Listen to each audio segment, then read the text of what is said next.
안녕하세요. 저는 30 초반인 여성 구독자입니다. 제가 요즘 시간이 많아서 이런저런 걸 많이 하고 있어요. 그 중에 하나가 여기 사연을 매일 또는 이틀에 한 번 정도 듣는 거고요. 만약 저에게 있었던 일이 아니었다면 이곳에 올라온 사연들을 이상한 이야기다 취급하면서 듣지 않으려고 했을 텐데 제가 이곳에 올라온 이야기보다 더 어이없는 일을 겪다 보니 그렇게 이상하지 않다 싶고 있을 법한 일이다 생각하면서 사연을 듣곤 합니다. 그러면서 제가 겪었던 상황에서 더 나은 복수가 없었는지 복기를 하곤 해요. 그런 생각을 계속하다 이렇게 사연까지 보내게 되었고요. 제 이야기는 하이라이트로 갈수록 점점 아찔해지는 이야기니까 정신 꽉 붙잡고 들어주시길 바라겠습니다. 그럼 시작해 볼게요. 저는 다른 사람들과 마찬가지로 대학을 졸업 후 회사에 다니던 평범한 회사원이었어요. 그러다 회사 생활이 익숙해질 무렵 한 사람을 마음에 두게 됐죠. 저희 팀의 제 상사였는데 저와는 나이 차이가 꽤 있었지만 책임감과 성실한 모습 그리고 자기 관리를 열심히 하는 모습에 반하게 됐습니다. 같은 회사, 같은 팀 내 제 상사라는 게 마음에 걸렸지만 이미 그 사람을 좋아하게 됐던 저는 다른 직원들 모르게 조금씩 제 마음을 표현하고 있었어요. 하지만 그 상사는 눈치가 없는 건지 아니면 제게 관심이 없는 건지 제게 아무런 반응이 없었죠. 그런 모습에 점점 더 노골적으로 관심을 드러내던 저는 결국 답답한 마음에 직접 고백하게 되었습니다. 하지만 용기 낸 제 행동에 대한 상사의 대답은 거절이었어요. 그런데 그 거절이 좀 뜻밖의 대답이었죠. 영미씨 미안해요. 근데 나 같은 사람 좋아하지 마요. 영미씨 젊고 예쁘잖아요. 나 같은 사람 만나면 안 되죠. 요즘 세상에 나이가 무슨 문제예요. 마음만 맞으면 되지. 왜요? 제가 마음에 안 드세요? 너무 어린애로 보이세요? 아니면 사내 연애가 문제인가요? 아니 내가 영미씨에게 안 어울리는 사람이라서 그래요. 나 한번 다녀온 사람이에요. 결혼했다가 이혼한. 무슨 말인지 알겠죠? 뜻밖의 사실에 저도 좀 놀라긴 놀랐어요. 사실 저 말고도 다른 직원들도 그 사실에 대해선 모르고 있었거든요. 다른 회사에 다니다 스카웃 제의를 받고 온 상사라 저희 회사를 오기 전에 있었던 개인적인 사정은 아무도 몰랐던 거죠. 그런데 저는 그 사실이 몰랐다 알게 돼서 놀랐던 것뿐이지 돌싱이라는 게 제게 문제가 되진 않았습니다. 충격조차 없었죠. 그랬던 이유는 저희 가족도 재혼 가정이었기 때문이었어요. 아빠도 엄마도 결혼에 한번 실패를 하시고 가정을 꾸리셨고 누구보다 행복하게 지금까지 살고 있었기 때문에 이 돌싱이라는 과거 완료된 일은 제게 아무런 문제가 되지 않았습니다. 오로지 제가 회사 생활하며 보고 느낀 감정과 판단이 중요했죠. 그래서 과거 따위는 상관없다는 말과 함께 더 적극적으로 상사에게 다가갔어요. 그러자 상사는 되레 당황해했고 결국 제 마음을 받아줄 수밖에 없었습니다. 이후 남자친구와는 다른 연인들처럼 평범하고 행복하게 연애를 이어갔어요. 그리고 연애하며 만난 남자친구를 보며 점점 더 좋은 남자라는 확신을 가지게 됐죠. 제 마음속 남자친구에 대한 확신이 들어서고는 친구들과 만날 때 종종 남자친구를 데려가곤 했어요.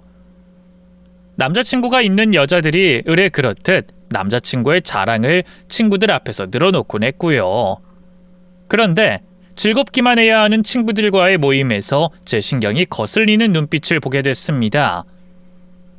고등학교 친구들 모임에 있던 한 친구의 눈빛이었는데 그 친구의 이름은 지희였어요. 저는 지희라는 그 친구와는 개인적으로 그렇게 친하진 않았습니다. 같이 어울리게 된 것도 다 같이 모이는 모임 때문에 봤던 거였고 그럴 만한 이유도 있었고요. 그 친구가 20대 초반 시절 다른 친구의 남자친구를 빼앗은 적이 있었거든요. 그것도 한 번이 아닌 여러 번. 그렇다 보니 그 눈빛이 제게 거슬리지 않을 수가 없었죠. 하지만 눈빛 하나 마음에 들지 않는다고, 옛날에 전적이 있다고, 제 남자친구에게 관심이 있다고 몰아세울 수는 없으니 지희의 눈빛이 마음에 안 들고 불안했지만 모른 척하며 넘어가야만 했습니다. 시간이 지나도 마음에 걸리는 건 마찬가지였지만 남자친구와 행복하고 스릴 넘치는 사내 연애에 푹 빠져 그 눈빛을 잊고 지냈죠. 또 1년 동안 남자친구와 연애한 끝에 결혼을 약속하게 되며 더 이상 지희 눈빛이 어떻든 무슨 마음을 품고 있든 제가 상관할 바가 아니었어요. 남자친구가 아닌 제 남편, 제 남자가 되었는데 불안해할 이유가 없었으니까요. 그래서 고등학교 동창들에게 제 결혼 소식과 함께 청첩장을 줄 때 아쉬워하는 그 지희의 표정을 보며 오히려 고소했습니다. 결혼 후에는 달콤한 신혼생활에 빠져 지희를 잊어버린 지 오래였고요. 그러다 또다시 지희가 제게 거슬리는 행동을 했습니다. 이번엔 그냥 무시하고 넘어갈 수 있는 일이 아니었어요. 발칙하게도 제 남편에게 직접 노골적으로 찝적대기 시작했거든요. 뭐야? 지희가 연락을 했네? 지희가 왜 당신한테 연락을 했어? 나는 걔한테 연락 온 적 한 번도 없었는데? 한 번이 아니네? 여러 번이네? 이거 어떻게 된 거야? 우리 회사 일 관련으로 물어볼 게 있다고 몇 번 연락이 왔더라고. 그런데 당신이 아니라 나한테 연락한 게 좀 이상해서 거절했지. 그랬더니 또 당신 이야기 꺼내면서 말할 게 있다고 만나자고 했고. 뭐? 만나자고? 내 이야기 하면서? 나 뭐라고 하는데? 나 때문에 왜 두 사람이 만나는데? 글쎄, 아마 핑계 아닐까? 내가 느끼기에도 그 연락이 좀 이상하게 느껴져서 핑계대고 거절했어. 처음엔 바쁘다고 핑계대고 나중엔 이런 연락은 당신 통해서 말하는 게 좋겠다고 했지. 거기에도 내가 보낸 메시지가 나와 있지 않아? 그래, 있는데 내가 당신을 의심하는 건 아니고 너무 황당해서. 뭐야 인연. 그리고 이런 일 있으면 처음부터 말하지 그랬어. 내가 당신 불편하지 않게 했을 텐데. 처음엔 헷갈렸고 이상하다 싶으니 당신에게 말하면 안 되겠더라고. 내 선에서 끝내면 되는데 괜히 알렸다가 지금처럼 열리면 어떡하나 싶어서. 아마 이렇게 했으면 그 여자도 내가 둘러서 거절하는 걸 알았을 거야. 그러니까 신경 쓰지 마. 신경 안 쓸 수가 없었습니다. 아니, 그냥 넘어가서는 안 되는 일이었어요. 남편이 아닌 남자친구도 아닌 서로 호감 있는 남녀 사이에 친구가 끼어들어 이런 짓을 해도 머리채를 잡을 마당에 친구의 결혼한 남편을 건든다? 이건 그냥 넘어갈 일이 아니었습니다. 그래서 지희 그년에게 찾아가 이 일에 대해 따져 묻게 됐죠. 야, 너 미쳤어? 너 아직도 버릇 못 고쳤니? 이 미친년이 어디서 남의 남편한테 찝적대? 이게 정말... 무슨 말이야? 너 왜 생사람을 잡니? 네 남편한테 그냥 몇 마디 물어본 거 가지고 왜 사람을 이상한 년으로 몰아? 아니야, 진짜 물어볼 게 있어서 그랬다고. 물어볼 거? 그게 뭔데? 그리고 궁금한 게 있으면 나한테 물어보면 되지 왜 내 남편한테 연락해? 너 나랑 내 남편이 같은 회사인 거 알잖아. 그리고 이게 변명할 만한 걸로 변명을 해야지. 내 남편도 뻔히 무슨 속내인지 다 아는 일을 가지고 누굴 속이려고? 야, 너 정말 죽고 싶어? 아니라니까. 야, 왜 이래? 야, 잠깐만. 연애 때도 거슬리는 눈빛을 보이던 지인연이 결국 넘어서는 안 되는 선까지 넘자 도저히 참을 수 없던 저는 지인연의 머리채를 잡고 뒤흔들었어요.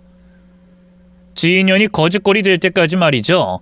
거기다 제가 그 나이 먹고 손찌검까지 하면서 단도리를 지었던 이유가 있었습니다. 지희 그년에 대한 소문이 장난 아니었거든요. 자기가 찍은 남자를 꼬시겠다고 수단과 방법을 가리지 않는다고 했어요. 남자를 술에 취하게 만든 뒤 하룻밤을 보내고 책임을 전가하던가 선물 공세나 내조를 하면서 어떻게든 자기가 찍은 남자의 마음이 넘어가게 한다고 했어요. 그러니 그 자리에서 제대로 단도리 짓지 않으면 앞으로 무슨 일이 벌어질지 몰랐습니다. 불안에 싹은 그 자리에서 자르는 게 맞는 일이었죠. 그러니 지희 그년이 어떤 변명을 하든 그 입에서 잘못했다고 또 다시는 접근하지 않겠다고 말 나올 때까지 머리채를 놓지 않았습니다. 아 그래 알겠어. 인정할게. 인정한다고. 아 그러니까 좀 놔. 이러다 나 죽겠어. 누가 인정하래? 사실 확인은 이미 끝났어. 니년이 내 남편한테 꼬시려고 한 거 다 안다고. 내가 원하는 건 다시는 내 남편 눈에 띄지 않겠다는 거야. 그걸 약속하라고. 아 그래 약속해. 안 뛸게. 안 나타날 테니까 그만해. 너 정말 약속했다? 아니면 이 다음번엔 너 머리털이 아니라 머리 가죽을 뜯어낼 거야. 알겠어? 아 그래 알았다고. 그리고 어차피 네 남편이 나 개무시했는데 이렇게까지 할 필요가 있니? 무슨 일이 있었던 것도 아닌데 이렇게까지 할 필요 있냐고. 나도 그 일로 마음에 상처받았거든? 그런데 이렇게까지 뭐? 상처? 이게 아직 정신을 못 차렸나? 야, 네가 찍어서 안 넘어가면 상처받냐? 너 정신 좀 차려. 네 나이도 이제 30이야. 이전까진 모르겠지만 이젠 정신 차리고 살 때라고. 나쁜 년치가 뭘 안다고. 야, 내가 이런 말하면 우습겠지만 또 욕하겠지만 나 네 남편 진심으로 좋아했어. 이전 남자들처럼 질투심 때문에 허영심 때문에 좋아한 게 아니라 진짜 첫눈에 반했다고. 그래서 마음 못 끊고 결혼한 남자한테 그러면 안 된다는 걸 알면서도 그랬던 거야. 이게 정말 미쳤네. 네가 오늘 머리털이 다 뽑혀야 헛소리가 안 나오지? 아직 덜 당했지? 아니야. 그리고 어쨌든 너희 두 사람 앞에 안 나타나겠다고 했잖아. 마음 접겠다고. 네 남편한테 연락 안 하겠다고. 지 그년의 말을 들으면 들을수록 가관이었지만 어쨌든 그 일은 제가 잘 해결할 수 있었어요. 혼쭐을 제대로 내줬으니 두 번 다시 이런 일이 일어나지 않을 거라고 생각했죠. 안심이 되었고 또 기분이 좋았습니다. 일이 해결된 것도 해결된 건데 그 일로 남편이 더 믿음직하게 보였거든요. 물론 다른 여자의 접근과 관심을 배우자가 거절하는 게 너무나도 당연한 일이긴 하지만 그래도 이상하다는 느낌이 왔을 때 거절하고 뿌리치는 모습이나 저를 생각해서 끝까지 입 닫고 있었던 남편의 그 모습이 저를 기쁘게 만들어줬습니다. 남편에게 더 반하는 계기가 되었고 집에서도 회사에서도 남편이 예뻐 죽을 정도였죠. 그러다 보니 회사에서까지 남편을 향한 제 감정이 티가 났나 봐요. 김대리 나도 커피 한 잔만. 은대리님 요즘에 왜 이렇게 안 보이세요? 일이 많이 바쁘세요? 응 바빠서 정신이 하나도 없어. 업무는 업무대로 또 바뀐 스타일에 적응하랴. 진짜 정신이 하나도 없다. 바뀐 스타일이요? 그게 무슨 말이에요? 김대리 모르겠구나. 우리 부서 새로운 팀장님 오셨잖아. 그런데 FM도 이런 FM이 없어. 난 그래도 바뀐 팀장님이 여자라서 좀 유도리가 있을 줄 알았거든? 근데 얄짤없잖아. 저번 팀장님보다 더해. 그래서 죽겠어. 근데 우리 김대리는 얼굴이 왜 이렇게 좋나? 완전히 폈네 폈어. 남편 때문 아니 이 팀장님 때문에 그렇구나? 진짜 그렇게 좋아? 집에서 보고 또 회사에서도 보는데도 이렇게 좋아 죽겠어? 그럼요 좋죠. 저는 우리 남편 아니 이 팀장님과 잠시라도 떨어지는 게 제일 힘든걸요. 옆에서 얼굴만 보고 있어도 좋아요. 힘든 사람 약 올리는 것도 아니고. 그래 좋겠다. 김대리 좋은 걸 100m 밖에서도 알아보겠어. 행복하다는 게 얼굴에 너무 보여. 그렇게 내 남편이 좋다는 티를 회사 사람들 모두에게 내며 다녔습니다. 마음에 걸리던 지 그년까지 처리했으니 이보다 더 행복할 수가 없었죠. 그렇게 행복하던 제게 황당한 일이 생겼어요. 평소처럼 회사 근무를 하던 도중 부장님이 어두운 표정을 짓고 저를 부르는 겁니다. 누가 봐도 심상치 않은 표정에 무슨 일인지 알 수 없었지만 걱정이 됐던 저는 저보다 상사인 남편이 혹시나 알고 있지 않을까 싶어서 무슨 일인지 아냐며 물어봤죠. 여보, 부장님이 날 왜 부르지? 표정이 안 좋던데 무슨 일 있나? 얘기 들은 거 없어? 글쎄, 당신 뭐 실수한 거 있어? 업무 말고 누구랑 부장님 얘기를 했다거나. 없어. 내가 평소에 다른 사람 뒷말하고 다니는 것도 아니고 엄마 하는데 불만 가진 적도 없고. 아, 뭐지? 당신도 모른다고 하니까 괜히 더 불안하네. 그럼 별일 아니겠지. 개인적으로 뭐 물어보려고 하는데 표정이야 심각할 수 있는 거잖아. 별로 걱정하지 말고 갔다 와. 남편은 별일 아니라고 안심시켜줬지만 불안한 생각이 드는 건 어쩔 수가 없었어요. 그리고 그 불안한 생각은 현실이 됐죠. 네?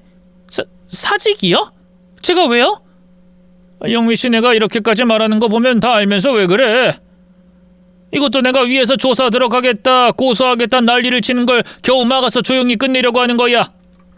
우리 부서 분위기도 그렇고 이 팀장도 회사에 남아 일해야 하니까 조용히 마무리 지으려고 이러는 거라고. 그러니까 제가 뭘 어떻게 했다고 조사가 들어가고 고소를 한다는 건데요. 제가 무슨 잘못을 했다고. 영미 씨 진짜 이럴 거야? 나도 부서고 뭐고 신경 안 쓰고 내 성질대로 해봐. 내가 위에서 영미 씨 때문에 얼마나 깨졌는데 진짜 끝까지 변명할 거냐고. 증거 다 있다고 해. 영미 씨가 우리 경쟁 회사에 우리 프로젝트 넘긴 증거가 다 있다고. 하물며 위에서 증거도 없이 고소 얘기가 나왔겠어? 그러니 그만하고 조용히 사직서 쓰는 걸로 끝내. 끝내는 게 아니고요.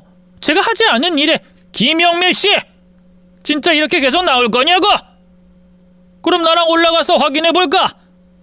난리쳐서 나 개망신 당하고 영미 씨 고소당하고 이 팀장도 회사에서 고개 못 들고 다니게 해줘? 영미 씨 지금 그걸 원하는 거야?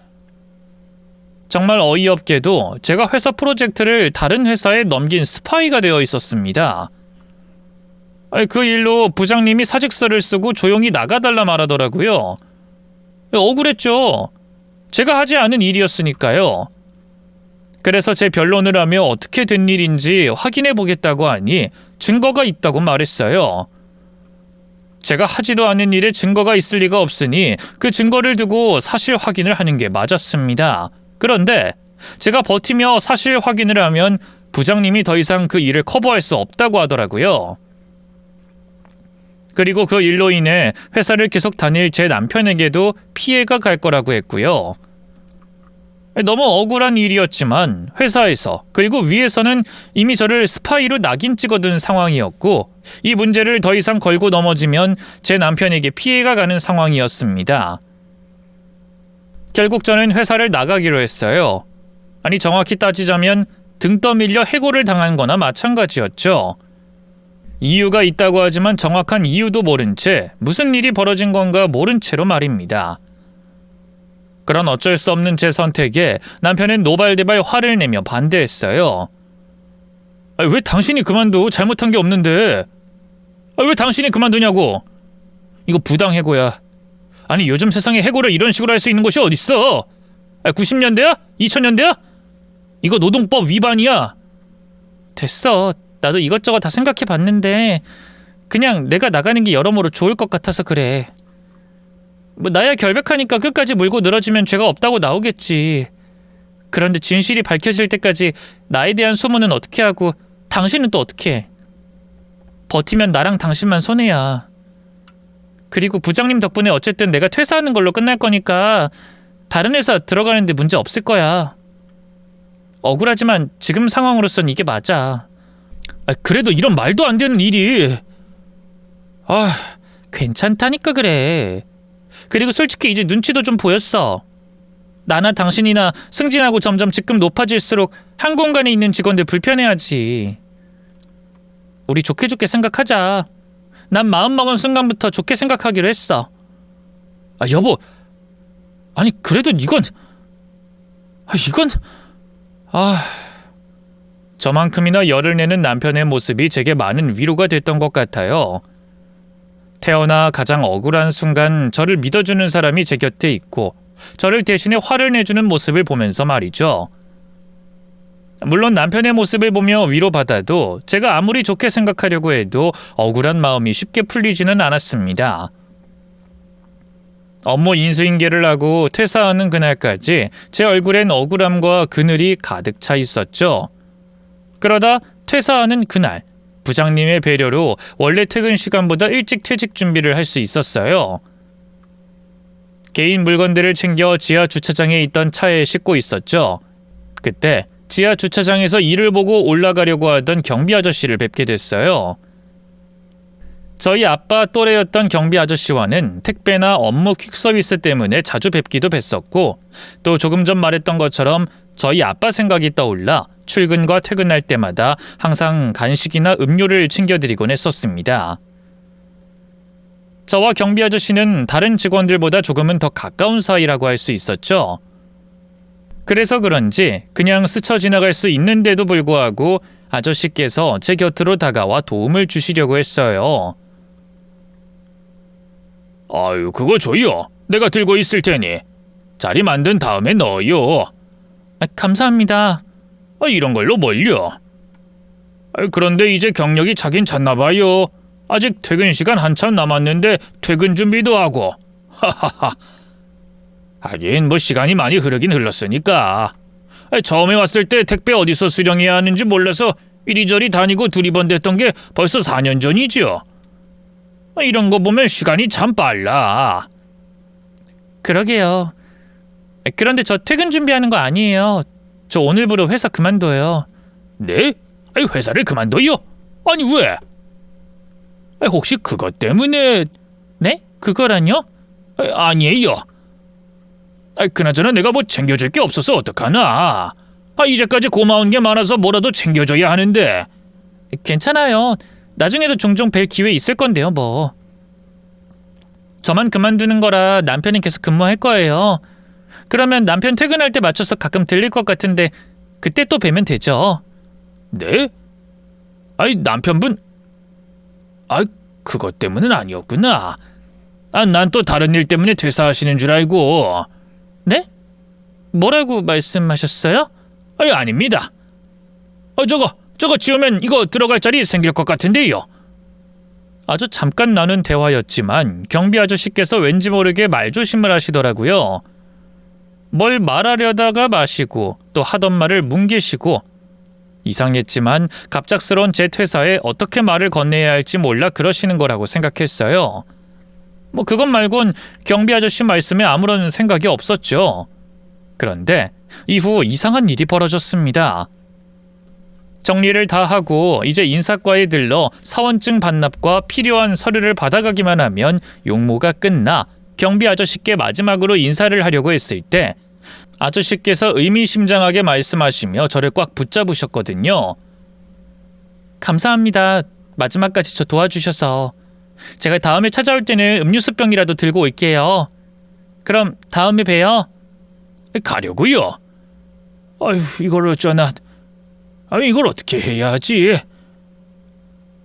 저 금방 또 올게요. 어차피 퇴사하고 바로 회사 나가지 않아서 한동안은 저희 그이 귀찮게 할 거라서 회사도 자주 찾아올 거예요. 아니 그러니까 퇴사하면... 퇴사하면 남편분만 신나겠네요. 신나겠다고요. 네? 그게 무슨 말씀... 아니 그러니까 이 남편분이 신이 나는데... 모르겠다. 저기 잠깐만 나 좀 따라와 봐요. 내가 보여줄 게 있어서 그러니. 아저씨 왜 이러세요? 갑자기 제 남편 이야기를 꺼낸 아저씨는 제 팔을 잡곤 어디론가 끌고 가려고 했어요.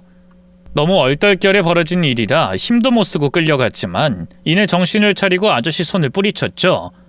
그리고 당시 억울한 누명을 쓰고 퇴사한 감정과 갑작스러운 아저씨 행동에 화가 나 소리를 질렀습니다. 진짜 이 회사 사람들 나한테 왜 이러는데요 왜? 내가 뭘 잘못했다고? 아저씨 왜 이러세요? 제가 뭘 잘못했다고? 위에서 저 어디 가둬두라고 해요? 아저씨까지 도대체 왜 이러시는데요? 그런 게 아니라 나는 도움을 주려고. 놀라게 해서 미안한데 내가 꼭 좀 보여줄 게 있으니까 따라와요. 나도 진짜 큰맘 먹고 이러는 거예요. 회사 재산에 거기다 다른 사람들 일에 끼어들었다가 무슨 일이 있을 줄 모르는데 나한테 잘해준 일들이 너무 고마워서 이러는 거라고요. 그러니까 무슨 일인데요? 말씀을 먼저 해주시고 가자고 하시면 되잖아요. 그게 아까 그 얘기 들어보니까 아무것도 모르고 있길래 내가 말하면 믿지 않을 것 같아서요. 아마 지금 내가 말해도 믿어지지 않을 거예요. 그러니 내가 확인시켜 주려고 한 거지. 말씀해보세요. 무슨 말이든 믿고 따라갈 테니까 먼저 말씀하시라고요. 제가 알고 있는 일이거나 별거 아닌 거면 제가 굳이 갈 필요가 없는 거잖아요. 저 얼른 이 회사 나가고 싶어서 그래요. 그러니 말씀하세요. 뭔데요? 그럼 우선 내가 하는 말 믿는 겁니다. 나 따라오는 거예요. 남편 있잖아요. 같이 회사 다니는 남편. 그 사람이 바람을 피워요. 그것도 회사 안에서 회사 사람이랑. 네? 바람이요? 뭘 보고 제 남편이 그런 짓을 했다고 말씀하시는데요? 내가 봤으니까요. CCTV로 내가 봤으니 하는 말이에요. 지금도 그 CCTV 보여주려고 하는 거고. 이거 CCTV 함부로 보여줄 수 없다는 거 알죠? 외부 사람은 물론이고 회사 사람이라고 해도 위에 허락 없인 보여줄 수 없다는 거. 그러니 얼른 갑시다. 오늘 지나면 내가 이렇게 몰래라도 보여줄 수가 없어요. 나도 큰일 난다니까. 아저씨가 한 말을 받아치려고 하는 순간 CCTV로 제 남편이 바람 피우는 현장을 봤다는 말에 더 이상 입을 열 수가 없었어요. 다른 것도 아니고 CCTV라면 단순한 착각은 아닐 확률이 높으니까 말이죠. 거기다 아저씨가 다른 회사 직원들은 몰라도 저와 제 남편은 확실히 아시거든요. 그러니 아저씨가 봤다는 장면이 단순한 착각이 아닐 확률이 높았던 거죠. 그래도 반신반의했습니다. 아직 제 눈으로 본 건 아니었으니까요. 그리고 아무리 생각해도 말이 안 된다고 생각했거든요. 남편이 다른 곳도 아니고 회사에서 회사 사람과 바람 피운다는 건 말이죠. 저는 이 상황을 확실히 하기 위해 아저씨를 따라갔어요. 그리고 보게 됐습니다. 아저씨 말대로 남편이 회사에서 회사 사람과 애정 행각을 벌이는 모습을 말이죠. 충격적이지 않을 수가 없었습니다. 남편이 외도할 거라는 생각은 한 번도 하지 못했거든요. 더군다나 불려시 중 불려시인 제 친구년의 유혹에도 넘어가지 않았던 남편이었기에 더 자신 있었어요. 내 남편은 절대 바람 피울 사람이 아니라고요. 그런데 CCTV 화면 속 남편은 너무 뻔뻔하게도 너무 더럽게도 낯선 여자와 애정 행각을 벌이고 있었죠. 생각지도 못했던 장면에 너무 놀랐던 저는 잠시 휘청거렸어요. 하지만 안간힘을 써서 의자를 붙잡고 시선만은 계속해서 화면을 향했죠. 그리고 화면 속 내 남편과 불륜을 저지르고 있는 여자가 누구인지 확인하려고 했습니다. 처음엔 회사 사람이 맞나 싶을 정도로 낯선 얼굴이라 당황스러웠지만 계속해서 화면을 돌려보면서 누구인지 알 수 있었어요. 그런데 이 남편과 바람 피우는 상대마저도 뜻밖의 인물이었습니다. 최근 타 부서 팀장으로 왔다는 여자 직원이었는데 저와 남편과는 같은 부서도 같은 층도 아니라 얼굴 한번 마주치기 힘든 사람이었어요. 저도 저랑 친하게 지내는 직원에게 새로운 팀장이라고 FM 팀장이라고 하도 붙잡혀 얘기를 듣고 사진을 봐서 알 수 있었던 거였죠. 그러니 남편이 어떻게 저 여자와 저런 짓을 하고 있는가 싶었어요. 거기다 제가 처음부터 남편의 바람을 반신반의했던 이유로 인해 이 상황이 더 이해되지 않았습니다. 아무래도 제가 남편과 같은 부서에서 일하다 보니 어쩔 수 없이 하루 온종일 남편이 무슨 일을 하는지, 누구와 대화하는지 일거수일투족을 보고 확인할 수 있거든요. 그런 상황에서 제 기억 속에 저 여자는 한 번도 남편과 대화를 나눈 적이 없었어요. 제 기억이 맞다면 회사 일과 시간에도 점심시간에도 저 여자가 남편과 같이 한 공간에 있던 적이 없었죠. 그런 두 사람이 대화 정도 나누는 게 아니고 더러운 애정 행각을 벌인다? 이게 말이나 되는 일인가 싶었습니다. 저도 이 부분이 이해되지 않아 화면 속 남편이 제 남편이 맞는지, 남편을 닮은 직원은 아닌지 눈을 크게 뜨고 확인해 볼 정도였죠. 하지만 화면 속 등장인물들은 분명 제 남편이었고 그 여자 팀장이었어요. 도대체 내가 뭘 놓친 건가 혼란스러웠죠. 그러다 마냥 그곳에서 있을 순 없다고 생각해 아저씨에게 부탁을 드려 해당 CCTV를 제 휴대폰으로 찍고 복사까지 했습니다. 그리고 아저씨께 감사하다는 인사를 여러 번 드리고 떨리는 다리를 겨우 붙잡으며 집으로 돌아갔죠. 집으로 돌아가서는 하루 온종일 낮에 본 그 CCTV 장면만 생각했어요. 남편이 퇴근해 돌아오고 불륜녀를 만진 더러운 손으로 제 등을 두드리며 위로할 때도 머릿속에는 CCTV 장면만 떠올랐죠. 분노에 활활 타올랐지만 남편에게 제가 낮에 본 그 장면에 대해서는 일절 말하지 않았습니다. 그때까지 남편을 믿어서 그런 게 아니라 불륜의 증거를 더 많이, 더 확실히 잡아야 한다는 생각으로 남편 앞에서는 아무것도 모르는 바보 같은 아내로 보이기로 했죠. 하지만 머릿속으로는 이것들이 도대체 어떻게 만나게 된 건가 계속해서 머리를 굴리고 있었어요. 그러다 그날 밤 남편의 휴대폰을 열어봤습니다. 하지만 그 어디에도 두 사람이 밀회를 나누는 정황은 보이지 않았어요. 하지만 실망하지 않았습니다. 그 다음 날부터 제가 남은 게 시간이다 보니 작정하고 남편과 불륜녀의 뒤를 파기로 했거든요. 그렇게 저는 퇴사와 동시에 더 바빠지게 되었습니다. 하지만 두 사람의 불륜 현장은 잡을 수 있었어도 두 사람이 어떻게 알게 된 사이고 언제부터 만나게 됐는지 알아낼 수가 없었어요. 두 사람의 연결고리를 찾을 수가 없었죠. 그러다 아주 가까운 곳에서 그 연결고리를 알 수 있게 됐습니다. 제가 이미 들여다봤던 남편 휴대폰에서 말이죠. 남편이 숨겨놓은 메신저 앱이 있었는데 처음엔 그 앱이 무슨 앱인지 모르기도 했고 또 앱을 확인했을 땐 이미 남편이 그 흔적을 지운 상태라 아무것도 발견할 수가 없었습니다. 하지만 계속 남편 모르게 휴대폰을 들여다보다 남편이 아직 지우지 못한 불륜녀와의 대화를 발견할 수 있었어요. 충격적인 사실을 알게 됐죠. 그리고 모든 것이 이해됐습니다. 회사 안에서 단 한 번도 같은 공간에 있어 본 적 없고 대화 나눈 적도 없는 두 사람이 어떻게 불륜 관계가 되었는지, 거기에 더해 왜 제가 회사에서 잘리게 되었는지 그 모든 걸요. 두 사람은 회사에서 처음 본 게 아니었습니다. 애초에 서로를 알고 있었어요.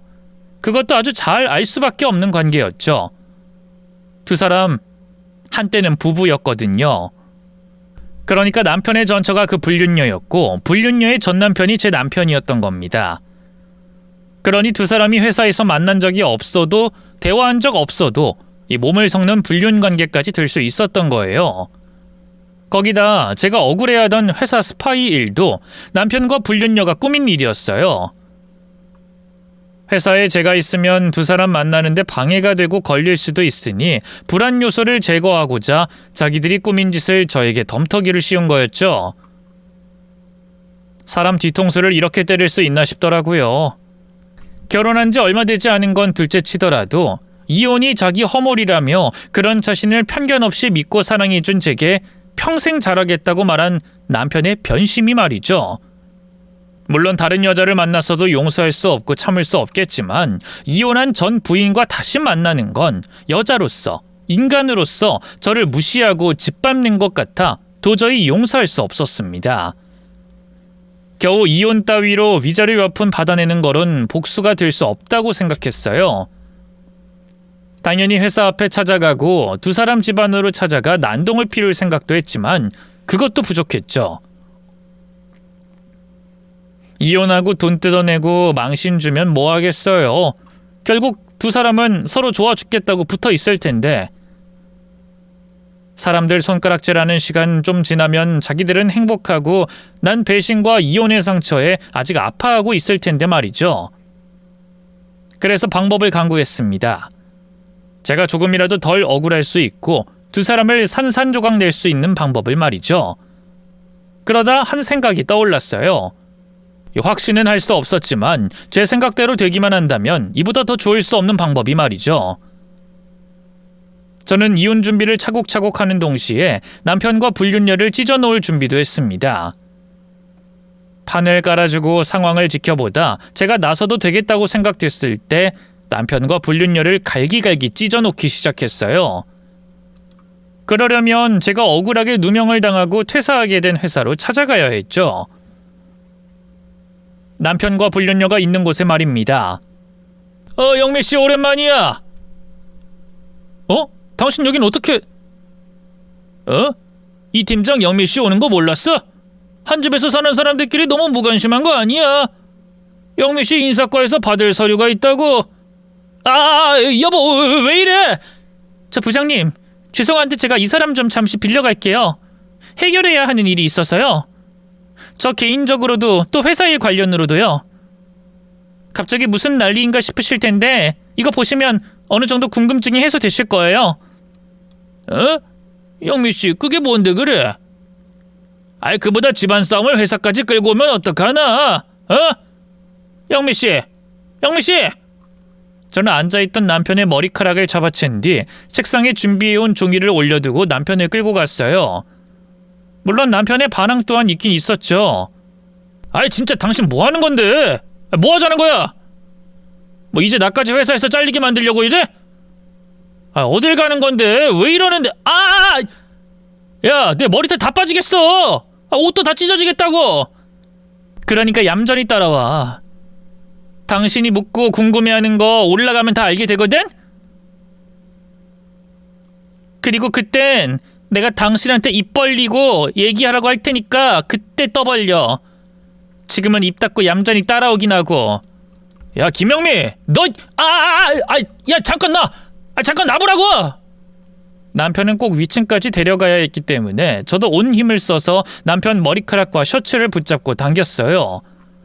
그러면서 남편이 일어서지 못하게 눌렀죠. 안간힘을 쓰던 제가 손을 놓게 된 건 엘리베이터를 내려 회사 다른 층 다른 부서 앞에 도착했을 때였습니다. 남편의 불륜녀이자 전처인 최 팀장이 있는 사무실 앞에서 말이죠. 남편의 불륜녀인 최 팀장은 자기 전 남편이 제 손에 개처럼 끌려 들어오자 많이 놀란 모습이었어요.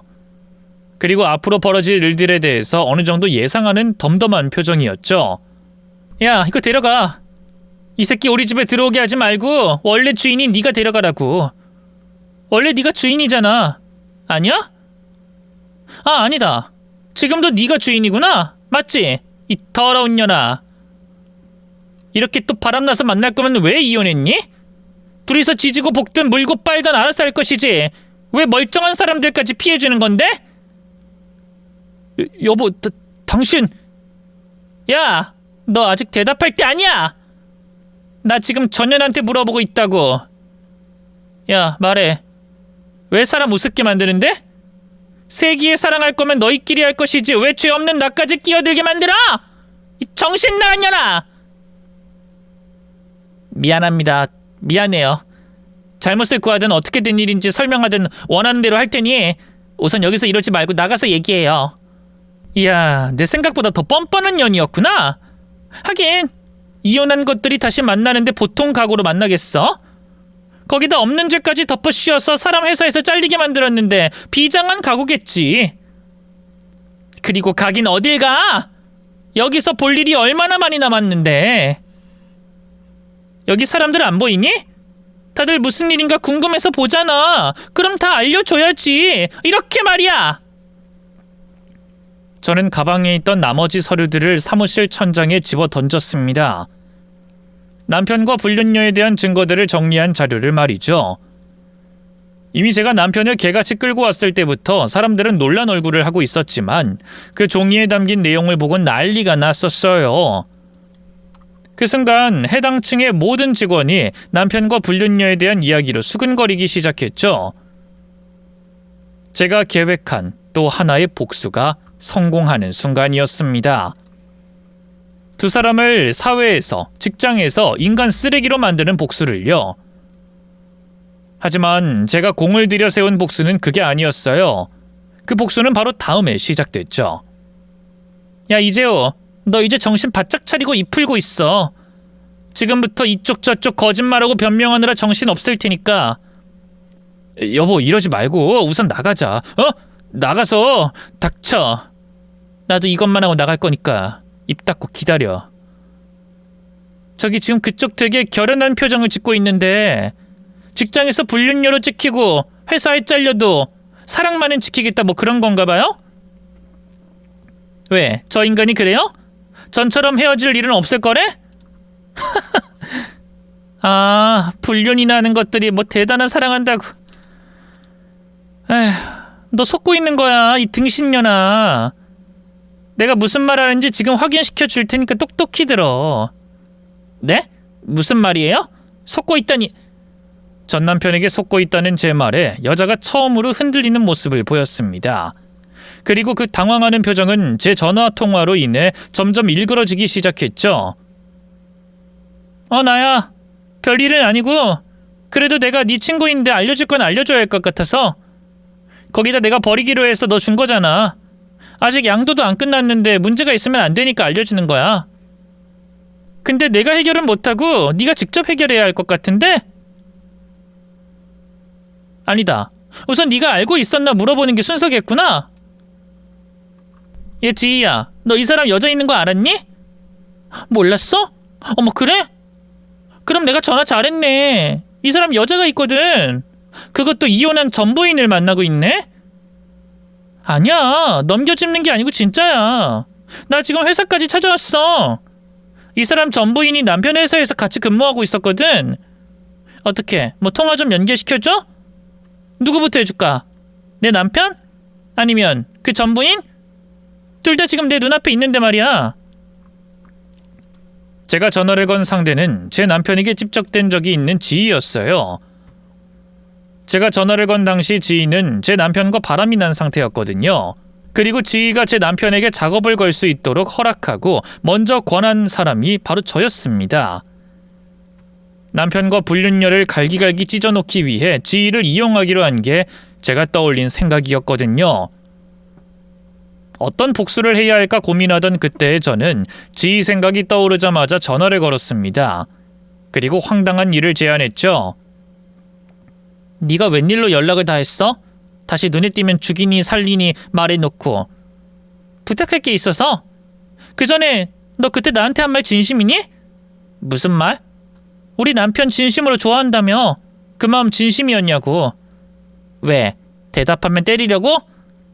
너 나한테 분풀이 하려고 전화했니? 야, 내가 맞아주니까 나 우습게 보는 모양인데 나도 열받으면 너 진심이면 내 남편 가져. 뭐?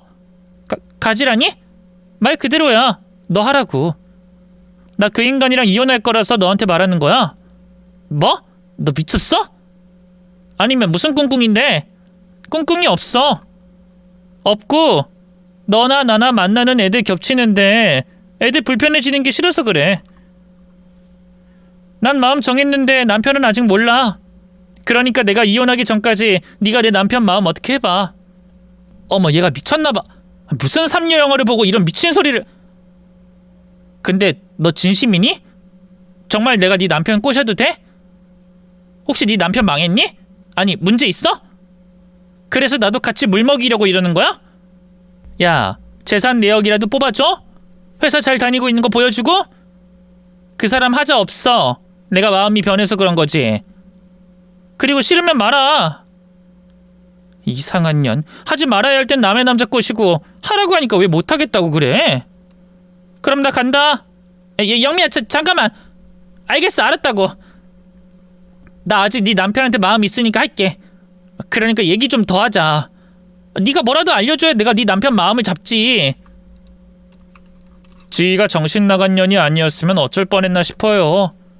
하지만 다행히 지희는 한 번 꽂힌 남자에게 목숨 거는 정신 나간 년이라 정말 말도 안 되는 제 제안을 받아들였습니다.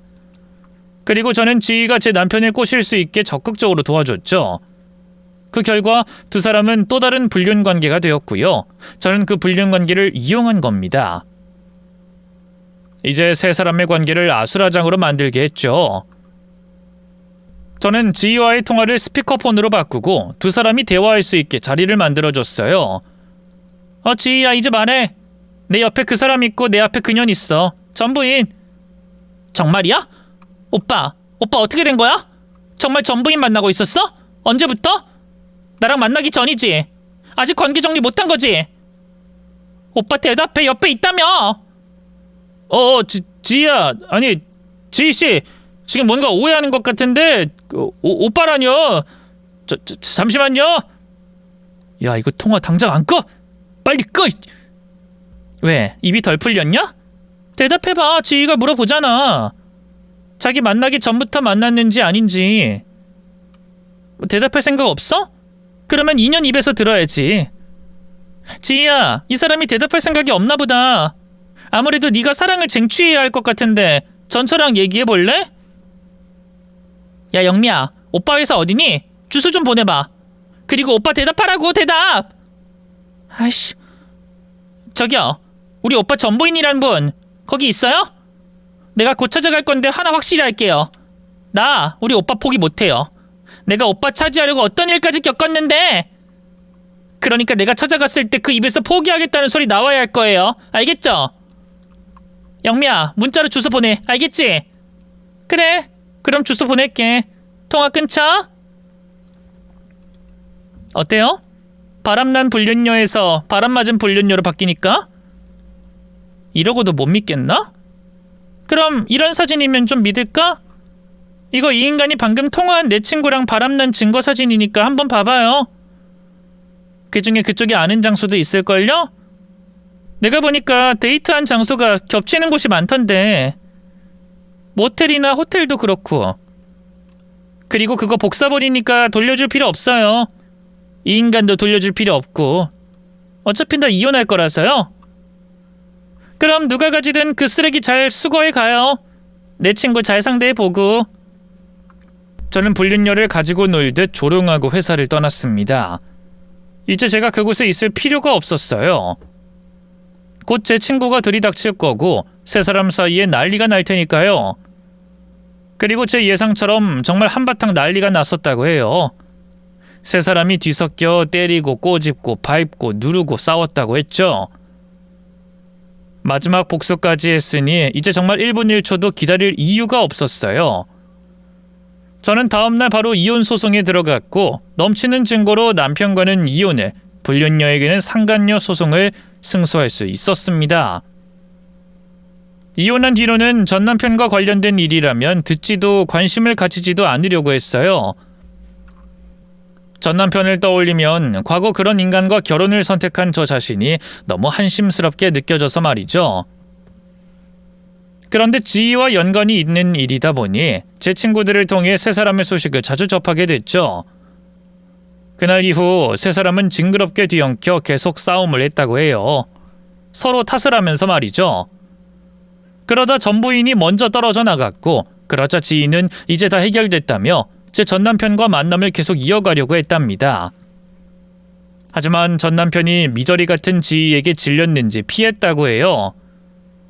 그럼에도 지희는 지금까지도 그 인간을 쫓아다닌다고 하고요. 또 전남편과 불륜녀는 회사에서 잘렸습니다. 제가 일을 벌인 그날 남편을 데려가며 책상에 놓은 서류 때문에 말이죠. 그 서류, 두 사람이 저에게 죄를 뒤집어 씌운 대화가 있는 자료였거든요. 그걸로 회사 내에서 수사가 들어갔고 안 그래도 불륜으로 회사를 뒤집어 놓은 두 사람은 처벌을 받을 수밖에 없었습니다. 저는 회사 측으로부터 정식으로 사과를 받게 됐고 복직도 제안받았지만 그런 난리를 치고 아무런 일도 없었다는 듯 일할 자신이 없었어요. 또 배신과 이혼으로 인한 휴식도 필요했고요. 그래서 지금까지 휴식과 재충전의 시간을 가지고 있습니다. 그러다 보니 시간이 남아서 이렇게 사연도 보내게 되었고요. 어떠세요? 제 사연 정말 머리 아프지 않나요? 제가 복수한 행동도 정상으로 볼 수는 없지만 그보다 그 미친 세 사람을 생각하면 이게 진짜 저에게 있었던 일인가 싶고 그런 사람들과 함께 이 세상을 살아가는 게 신기할 정도입니다. 제가 아직 나이는 어리지만 이 세상 정말 이상한 일들이 사람이 많은 것 같다고 느껴요. 이런 세상에서 나도 이상한 사람이 되지 않고 정신 똑바로 차리고 매번 나를 되돌아봐야겠다고 생각합니다. 그럼 저는 제 사연의 결과를 모두 얘기했으니 이제 인사드리도록 하겠습니다. 부디 저처럼 이상한 사람들과 엮이지 마시길 바랍니다. 안녕히 계세요.